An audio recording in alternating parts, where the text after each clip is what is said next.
नमस्कार मेरे प्यारे बच्चों, एक बार फिर से स्वागत है आपके अपने Hindi YouTube channel simple learn पे। मैं रजत आपका जो है बहुत बहुत स्वागत करता हूं। एक अंदर से बड़ा आज खुशी हो रही है। क्यों? क्योंकि अब हमारा जो सिंपल लर्न परिवार है, अब उसमें जो है सदस्यों की संख्या या हमारे परिवार के सदस्यों की संख्या जो है वो 700 पर पहुंच गई है। 700 का अचीवमेंट हमने गेन कर लिया है और मुझे उम्मीद है आप लोग हमें जो है जिस हिसाब से प्यार दे रहे हैं तो हम लोग बहुत जल्दी ही 1000 सब्सक्राइबर पे पहुंच जाएंगे। और ऐसा ही अगर आप लोगों का सपोर्ट बना रहा तो एक दिन हम जो है वो बहुत अच्छा करेंगे। इस चैनल की शुरुआत करने का जो मेरा या हमारी टीम का जो मेन पर्पस था, या इस टीम में जितने भी हमारे साथी जुड़ रहे हैं, जो भी हमारे टीचर्स जुड़ रहे हैं, उन सबका एक ही मोटिव है कि कैसे भी करके जो है हम शिक्षा को अफोर्डेबल और अच्छी शिक्षा जो है बच्चों तक पहुंचाएं। इस प्रयास में हम लोग जो है बराबर मेहनत कर रहे हैं और आप देख भी रहे होंगे कि हमारे जो टीचर्स हैं वो कितने बेहतरीन तरीके से आपको पढ़ाने की कोशिश कर रहे हैं। पढ़ाने की कोशिश मैं इसलिए बोलूँगा क्योंकि अभी हमारे पास वो संसाधन नहीं है जो आज के एजुकेशन इंफ्रास्ट्रक्चर के लिए ज़रूरी है। लेकिन हाँ, मैं आपको ये भरोसा दिलाता हूँ कि बहुत जल्द हमारे पास वो संसाधन उपलब्ध होंगे जो आज के एजुकेशन इंफ्रा के साथ जो है कंप्लीट कर पाएंगे। बस आप लोगों का प्रेम इसी तरह बना रहे, आप लोग हमारे चैनल को इसी तरीके से सपोर्ट करते रहें। बहुत जल्द जो है हम जो हमारे पास रिसोर्सेज की कमियां है, आपने कुछ वीडियोस में देखा होगा लाइट चली जाती है, फिर हम लोग जो है हल्के अंधेरे में या कम लाइट में हम वीडियो को पूरा करते हैं। तो अब ये जो ऐसी समस्याएं आ रही हैं, ये समस्याएं आने का मेन कारण जो है वो कारण इस बात का है कि अभी हमारे पास उतना फाइनेंशियल इस्टेब्लिशमेंट नहीं है, हमारे पास उतना फाइनेंस नहीं है कि हम अपने इस संस्था में लगा पाएं। तो अभी जो आपको हम वीडियो प्रोवाइड कर रहे हैं वो बहुत कम संसाधनों में तैयार करके दे रहे हैं, लेकिन फिर भी आप लोगों का प्रेम बहुत अच्छा मिल रहा है हम लोगों को। हम लोग बहुत जल्दी अचीवमेंट पे आ जाएंगे, 1000 सब्सक्राइबर हो जाएंगे हमारे परिवार के। तो इसी क्रम में हम जो है आगे चलते हैं। बाद बाकी आपको दिल से बहुत बहुत धन्यवाद इतना प्यार देने के लिए। हम बात करते हैं अपने टॉपिक की। चलिए शुरू करते हैं, देखते हैं कि भाई हमने पिछले वाले लेक्चर में क्या जाना था। मैंने आपको बताया कि जैसा कि मैं रजत जो है आपको polity, history, geography class 9th और 10th की पढ़ाऊंगा और पूरे बेहतरीन तरीके से आपको फ्लो चार्ट के माध्यम से मैं पढ़ाता हूं। तो आज वाला जो हमारा टॉपिक है वो क्लास 10th की हमारी जो पॉलिटी है, और पॉलिटी का जो हमारा पहला चैप्टर है सत्ता की साझेदारी। सत्ता की साझेदारी के साथ दो वीडियो हुए। दो वीडियो में मैंने आपको पहले वीडियो में क्या सिखाया था कि सब भाषाई भिन्नता कैसे थी, बेल्जियम में भाषाई भिन्नता कैसे थी और श्रीलंका में भाषाई भिन्नता कैसे थी। फिर हमने कल वाले जो हमारा पिछला लेक्चर था उसमें हमने ये जाना कि साहब श्रीलंका में गृह युद्ध क्यों हुआ। एक थोड़ा शॉर्ट नोट टाइप से मैं आपको बता दूं कि हमने वहां देखा था कि भाई वहां पे सिंगली थे और सब तमिलियंस थे, उनके बीच में आपस में विरोध बढ़ा। विरोध क्यों बढ़ा? कि कुछ ऐसे कानून लेकर आए जिसमें उन्होंने तमिलों को बिल्कुल दरकिनार कर दिया, और जैसे ही तमिलों को ये लगने लगा कि साहब इस देश में हमारे अधिकारों का हनन हो रहा है, तो वैसे ही वो देश के विरोध में उतर आए। कभी आपने ये सोचा है कि अगर ऐसी स्थिति भारत में हो जाए तो भारत कितने हिस्सों में टूटेगा? भाषाई भिन्नता के आधार पर, भाषाई भिन्नता के आधार पर अगर आप जाएंगे ना तो भारत में हर स्टेट में आपको 50 से 100 टुकड़े देखने को मिलेंगे। अब बात आती है कि श्रीलंका ने ऐसा किया तो हम भी ऐसा करते हैं। ऐसा होता नहीं है, लेकिन कुछ मायनों में आप कह सकते हो कि जब हम ये भाषा के आधार पर लोगों को लड़ते हुए देखते हैं तो हमको ये लगने लगता है कहीं ऐसा तो नहीं हमारा देश भी श्रीलंका बनने वाला, कहीं ऐसा तो नहीं हमारे देश की भी अर्थव्यवस्था, साहब ऐसा तो नहीं कि हम जो है गलत रास्ते पे जा रहे हैं। एक बात आप हमेशा याद रखेंगे, ये चैप्टर हमको सिखाएगा, ये चैप्टर हमको ये सिखाएगा कि अगर आप संख्या में ज्यादा हैं तो क्या हुआ कि नुकसान आपका भी होगा। जब ये देश बर्बाद होगा ना तो सबसे ज्यादा नुकसान किसका होगा? बहुसंख्यक लोगों का होगा। तो ये कभी भी आपको ये नहीं सोचना है कि चलो अरे ये अल्पसंख्यक है, इनके हितों को अगर हम नहीं मानेंगे या इनका विरोध करेंगे, इनको दरकिनार कर देंगे तो उससे हमारा फायदा हो जाएगा। नहीं साहब, जितना नुकसान उनको होगा ना उससे ज्यादा नुकसान आपको भी होगा। तो इसीलिए ये चैप्टर आपको पढ़ाया जाता है 10th में, ताकि आपकी राजनीतिक समझ, आपकी राजनीतिक परिपक्वता बढ़े, आप डिसीजन मेकर बने तो कोई ऐसा डिसीजन ना लें जिससे देश को नुकसान हो। अब नेताओं का क्या है, नेता तो आते जाते रहते हैं, नेता सिर्फ अपने काम के लिए काम करते हैं, अपने अपने स्वार्थ के लिए। लेकिन एक अच्छे नागरिक की पहचान ये होती है कि वो कभी स्वार्थी नहीं बनता है। तो ये चैप्टर आपको यही सिखाता है कि आपको स्वार्थी नहीं बनना है, आपको सभी धर्मों का सम्मान करना है, सभी जातियों का सम्मान करना है, सभी भाषाओं का सम्मान करना है। चलिए वीडियो पे ज्यादा इधर उधर की बात नहीं करते हुए हम अपने टॉपिक को शुरू करते हैं। आज वाले वीडियो में हम देखेंगे कि बेल्जियम ने क्या समझदारी दिखाई और साहब श्रीलंका ने क्या बेवकूफी दिखाई। हमने देखा ना श्रीलंका ने क्या किया था, 1956 में एक एक्ट लाता है और उस एक्ट के थ्रू वो क्या करता है, सिंगली को अपने देश की राजभाषा बना देता है। नौकरियों में एक स्पेशल जाति के, एक स्पेशल भाषा बोलने वाले लोगों को जो है स्पेशल छूट दे देता है। और उसकी वजह से क्या होता है, पूरा देश जो है वो गृह युद्ध में चला जाता है। साथ तमिल तो गए ही गृह युद्ध में, साथ में कौन और इन्वॉल्व हो गया, सिंगली भी। मतलब तमिलों का जीवन आप जो है खराब करने पे चले, साथ में आपका जीवन भी खराब हो गया। लेकिन जब हम बेल्जियम की बात करेंगे तो हम ये देखेंगे कि अगर बेल्जियम ने श्रीलंका जैसा किया होता तो बेल्जियम की क्या हालत होती। क्या बेल्जियम ने ऐसा किया या नहीं किया, बेल्जियम ने ऐसा क्या किया, ये सब देखेंगे इस वाले टॉपिक में। बेल्जियम की बात की जाती है तो बेल्जियम के बारे में हम पहले पढ़ चुके हैं कि पूरे बेल्जियम में हम जब ओवरऑल स्ट्रक्चर की बात करते हैं तो पूरे बेल्जियम में डच भाषा बोलने वाले लोगों की संख्या ज्यादा थी, फ्रेंच भाषा बोलने वाले मध्यम थे। लेकिन जब हम राजधानी की बात करते हैं तो वहां पे फ्रेंच भाषा बोलने वाले लोगों की संख्या ज्यादा थी और डच भाषा बोलने वाले लोगों की संख्या कम थी। फिर ऐसा कौन सा जादू लेके आया बेल्जियम जो उसके यहाँ गृह युद्ध नहीं हुए। देखते हैं उन्होंने क्या किया। देखिएगा बेल्जियम की समझदारी क्या थी, सबसे बड़ी समझदारी की बात थी वहां के नेताओं की। जब देश आजाद हुआ तो उनके लोगों ने, जो नेता थे ना वहां के, उन्होंने इस चीज को स्वीकार किया कि हमारे यहाँ सांस्कृतिक भिन्नता है, हमारे यहाँ क्षेत्रीय भिन्नता है, अलग अलग क्षेत्रों में लोग अलग अलग भाषाएं बोलते हैं। इस चीज को पहले उन्होंने स्वीकार किया, उन्होंने माना कि साहब हमारे देश में जो अलग अलग क्षेत्र है ना, उन क्षेत्रों में अलग अलग संस्कृति है। देखिए एक बात हमेशा याद रखिएगा, धर्म चाहे हिंदू का हो, मुस्लिम का हो, सिख का हो, ईसाई का हो, किसी का भी हो, हर धार्मिक व्यक्ति ना अपने धर्म को सबसे ऊपर रखता है, चाहे वो हिंदू हो, मुस्लिम हो, सिख हो, ईसाई हो, कोई भी हो, किसी भी धर्म का व्यक्ति हो, वो अपने धर्म को हमेशा टॉप पे रखता है। तो कभी भी किसी के भी धर्म से छेड़छाड़ नहीं करनी चाहिए, किसी की संस्कृति के साथ छेड़छाड़ नहीं करनी चाहिए, किसी की भाषा के साथ छेड़छाड़ नहीं करनी चाहिए, क्योंकि ये चीजें बड़ा सेंसिटिव मुद्दे होते हैं। और इन चीजों से मैं एज एक स्कॉलर मैं ये बात कहता हूं और मैं पूरी मजबूती के साथ ये बात कहता हूं कि मेरे देश के या हमारे देश के नेताओं को इस चीज को अपने ब्रेन में डालना चाहिए कि किसी के धर्म को, किसी की जाति को लेकर, किसी की संस्कृति को लेकर कभी भी उसके साथ दोहरा व्यवहार नहीं करना चाहिए। ना उसकी संस्कृति, उसकी जाति या उसके धर्म को लेकर कभी उसकी अवहेलना नहीं करनी चाहिए, ना उसके धर्म के साथ छेड़छाड़ करनी चाहिए। ऐसा करने से देश में राजनीतिक अस्थिरता पैदा होने की संभावना हो जाती है, लोगों में मारकाट हो जाती है, दंगे होने की, हिंसा होने की संभावना हो जाती है। चलिए देखते हैं। तो जो ये बेल्जियम के जो नेता थे ना, ये साहब समझ गए थे कि हमारे देश में अलग अलग जगह पे, अलग अलग क्षेत्रों में अलग अलग संस्कृति मानने वाले लोग हैं। तो इन्होंने क्या किया, इन चीजों को ध्यान में रखे, अपने देश के लोगों के बारे में ध्यान रखे।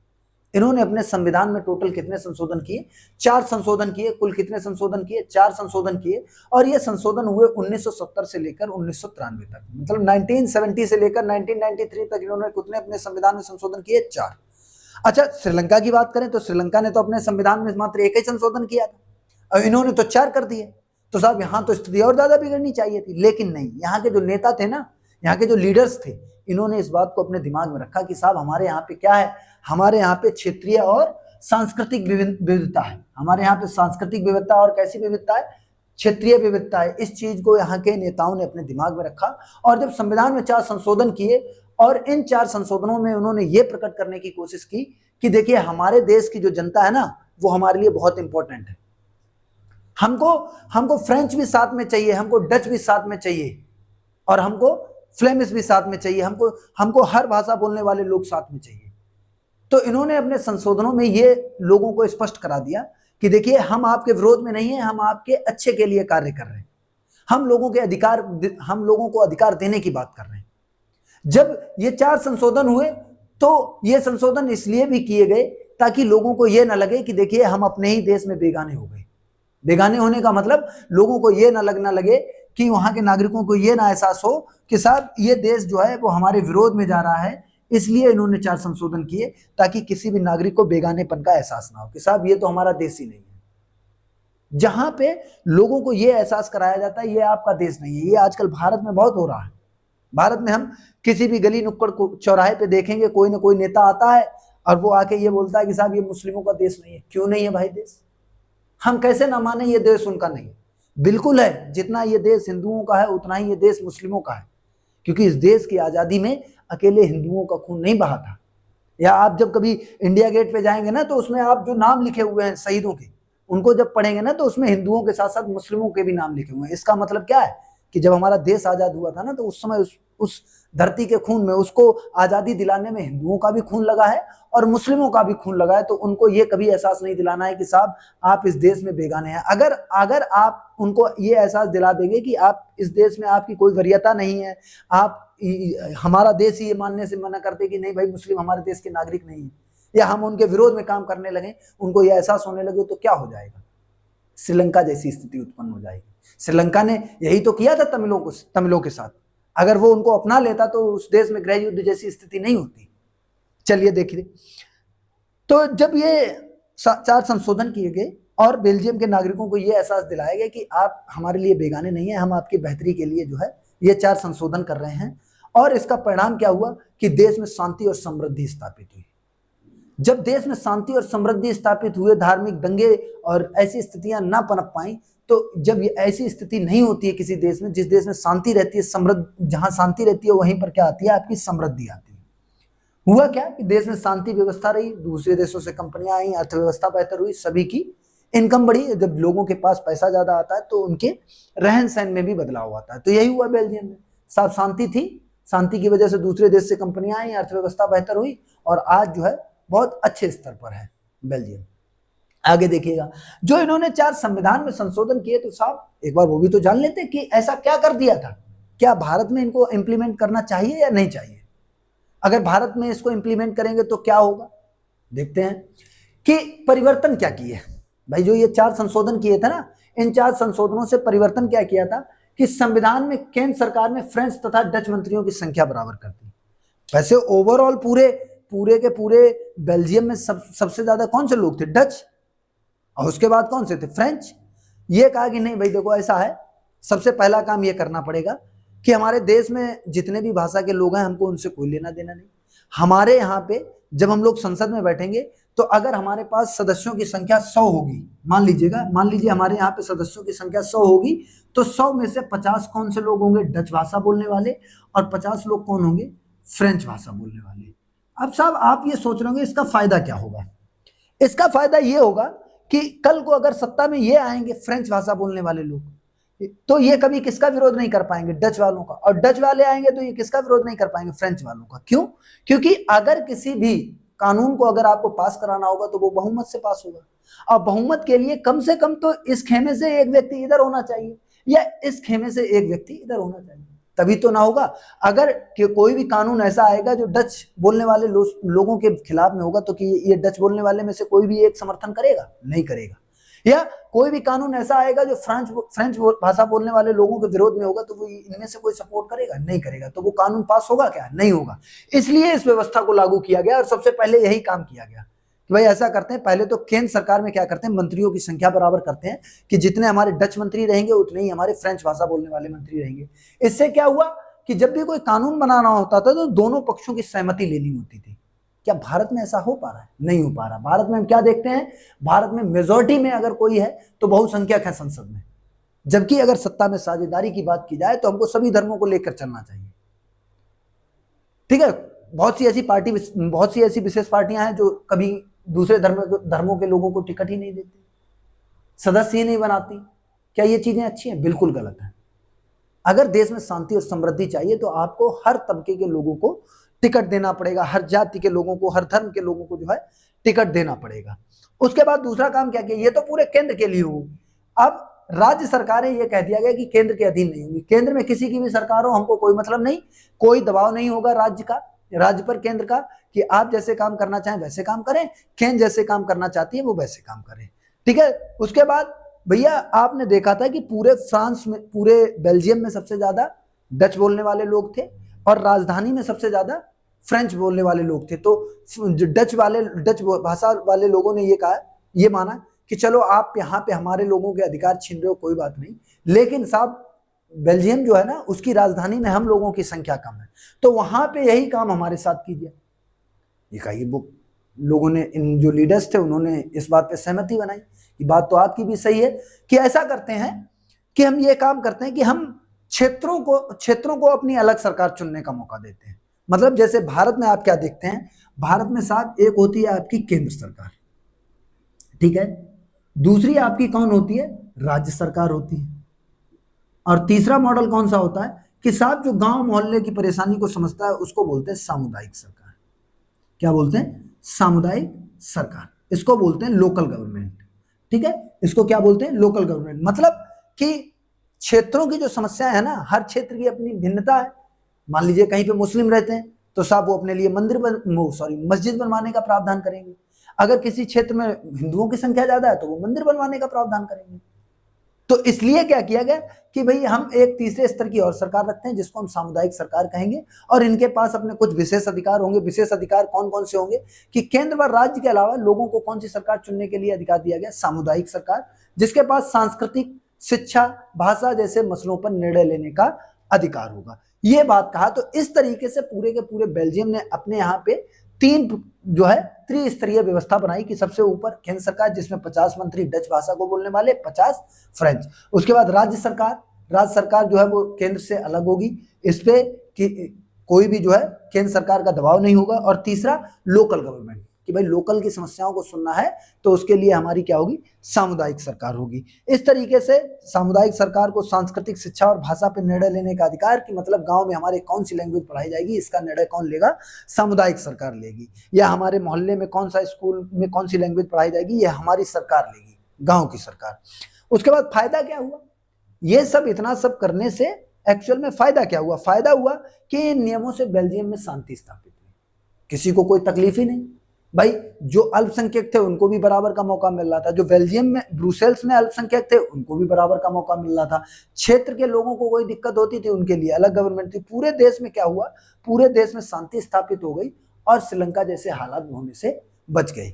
अगर ये आपस में एक दूसरे के विरोध पे उतर आते, साहब डच लोग कहते कि हमारी संख्या ज्यादा है, हम आपको अधिकार नहीं देंगे केंद्र में, बेल्जियम में कौन कहता, बेल्जियम में फ्रेंच बोलने वाले लोग कहते कि साहब हम बेल्जियम में आपको अधिकार नहीं देंगे, तो क्या होता, पूरे देश में जो लोग थे ना, ये भाषा बोलने वाले अलग अलग बहुभाषी लोग थे, ये आपस में लड़ते और क्या होती, हिंसा होती, और हिंसा की वजह से हजारों लोग मारे जाते, देश की अर्थव्यवस्था को नुकसान पहुंचता, और भी बहुत सारे ऐसे हमको जो है इसके इम्पैक्ट देखने को मिलते। लेकिन वहां के नेताओं ने बड़ा समझदारी से काम लिया, अपने यहाँ पे टोटल 4 संशोधन कराए, और इस प्रकार की उन्होंने व्यवस्था जो है वो पूरे बेल्जियम में लागू की। जब इस पूरे स्ट्रक्चर को यूरोपीय देशों ने देखा, और जब यूरोपीय देशों ने मिलकर एक संघ बनाने की बात कही, यूरोपीय संघ, तो यह देखा गया कि यार सबसे सेफ जगह कौन सी है, तो उन सब देशों को यह लगा कि भाई सबसे सेफ जगह अगर कोई है तो वो बेल्जियम है।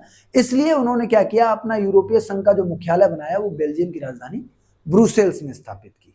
अब अच्छा बात आती है कि साहब हमने सीखा क्या इसमें, हमने क्या सीखा कि भाई आप किसी भी देश में रहते हो, आपको अल्पसंख्यक और बहुसंख्यक दोनों के विचारों को क्या करना चाहिए, सम्मान करना चाहिए। अगर कोई अल्पसंख्यक किसी भी अधिकार को मांग रहा है तो उसके अधिकारों को ये सोचना चाहिए क्या ये उसके लिए अच्छा है या गलत है। अगर अच्छा है तो हमको उसके अधिकार का सम्मान करना चाहिए, उसको वो अधिकार देने चाहिए। और ये तभी संभव हो सकता है कब, जब हम उनको सत्ता में हिस्सेदारी देंगे। सत्ता में हिस्सेदारी देंगे तो सत्ता में हिस्सेदारी देने का मेन पर्पस यही होता है किसी भी देश में शांति स्थापित करना, लोगों का भरोसा जीतना। सरकार वो होती है, सरकार जो लोगों का भरोसा जीते। और इस कड़ी में हमने बेल्जियम से यही सीखा कि अगर किसी भी देश में शांति स्थापित करनी है तो आप वहां पे हालात कैसे बनाइए, बेल्जियम जैसे, ना कि वहां हालात बनाइए श्रीलंका जैसे। अगर आप श्रीलंका जैसे हालातों में रहना आपको अच्छा लग रहा है, आप बनाना चाहते हैं, तो आप यही काम करिएगा। उनकी भाषा के साथ, उनकी जातीय भिन्नता के साथ आप जो है भेदभाव करने लगिए, देखिए वो आपसे दूर हो जाते हैं या नहीं हो जाते हैं। हमारे देश में ऐसी बहुत सी घटनाएं होती रहती हैं, आप अपने अखबारों को पढ़िएगा, आप देखेंगे आए दिन कहीं ना कहीं भाषा के आधार पर लोगों को मारा पीटा जाता है। मैं एक बार ऐसे ही वीडियो देख रहा था तो मुझे मतलब ये सोच के लग रहा था कि यार हम लोग क्या कर रहे हैं, हम लोग अपने देश को किधर ले जाना चाहते हैं। एक अच्छे नागरिक की पहचान यही होती है कि वो सभी जातियों का, सभी धर्मों का और सभी भाषाओं का सम्मान करता है। इसी से क्या होता है, देश एकता के पथ पर चलता है। और जब देश में हमारे शांति रहेगी, धार्मिक उन्माद नहीं होगा, लड़ाई झगड़े नहीं होंगे, धर्म के नाम पर दंगे नहीं होंगे, तो हमारे देश में क्या होगा, जब ये छवि हमारे दूसरे देशों को पता चलेगी तो वो देश क्या करेंगे, अपने यहाँ की कंपनियों को हमारे देश में भेजेंगे। और हमारे देश में जब वो कंपनियां आएंगी तो वो हमारे लिए क्या करेंगे, आके वो हमारे लिए फैक्ट्रियां लगाएंगे और उन फैक्ट्रियों में हमको रोजगार मिलेगा, जिससे हमारी अर्थव्यवस्था बेहतर होगी। तो किसी भी देश की अर्थव्यवस्था को बेहतर करना है तो हमको बेल्जियम मॉडल को अपनाना पड़ेगा। और मैं, अगर ये वीडियो मेरा कोई भी लीडर के पास पहुंचता है तो मेरा उससे एक ही कहना है कि आप बेल्जियम मॉडल को भारत में अपनाइए, ना कि श्रीलंका के मॉडल को। और इतनी बात के साथ मैं आज अपने इस वीडियो की समाप्ति करता हूं। मिलते हैं फिर आपसे एक नए चैप्टर के साथ। ये चैप्टर हमारा यहीं कंप्लीट होता है और मिलते हैं आपसे अगले वीडियो में। ऐसे ही गाते रहिए, मुस्कुराते रहिए। जय हिंद, जय भारत।